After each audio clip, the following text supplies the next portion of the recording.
Bentornati qui nel nostro corner di interviste di Radio Adige TV. Siamo con Anna di 8x8. Ciao Anna. Ciao a tutti. Allora, la prima domanda viene spontanea, una domanda anche un po' su voi matematica. 8x8 fa 64, c'entra qualcosa? Ma allora, forse sì, forse no, nel senso che tutti ci chiedono perché ci chiamiamo così e in realtà ci chiamiamo così perché noi abbiamo iniziato questo progetto quando ci è stato regalato uno strumento un po' particolare in un Natale, ovvero un launchpad che era formato da 8 colonne di tasti e 8 righe. Quindi abbiamo detto, vabbè, perché non chiamarci come lo strumento che ci ha fatto appassionare a un certo tipo di musica? Allora abbiamo voluto chiamarci così. Interessante, avevo provato a pensare ai motivi per cui vi chiamate così, questo non mi era venuto in mente, per cui molto interessante. Tu appunto parlavi al plurale perché siete un duo, Anna e Andrea, che questa sera non è presente, e so che appunto nella vita, oltre a essere un duo musicale, siete anche una coppia. Come gestite questa cosa del rapporto musicale e di coppia? Chi scrive, chi fa, chi decide?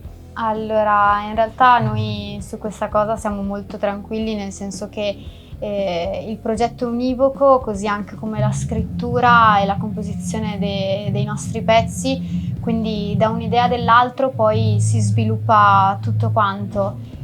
In realtà devo dire che il nostro progetto è arrivato dopo la nostra conoscenza, molto dopo, perché all'inizio io ero abbastanza una rompiscatole, quindi Andre non voleva suonare con me perché diceva che ero troppo precisa.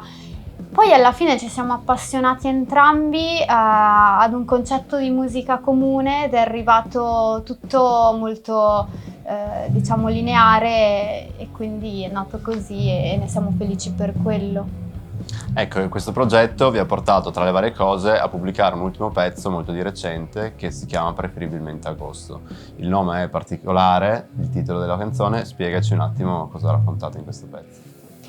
Allora, in questo pezzo diciamo che viene più che altro da un sentimento mio di un momento particolare della mia vita e credo che ognuno di noi si sia sentito un po' fuori posto in determinati contesti, almeno una volta, e parla proprio di quello, del fatto di sentirsi fuori posto ma poi di arrivare ad una soluzione. Ognuno di noi trova una soluzione, una via d'uscita e vuole dare proprio quel significato. Poi io credo che ognuno ci trovi qualcosa e è questo anche che ci piace della musica. Ecco, direi che stasera invece Anna, per parafrasare le tue parole, sei al tuo posto, perché sei sul palco qua al Verona Digital, quindi in bocca al lupo. Grazie, E cerca di viva spaccare. il lupo! Viva il lupo!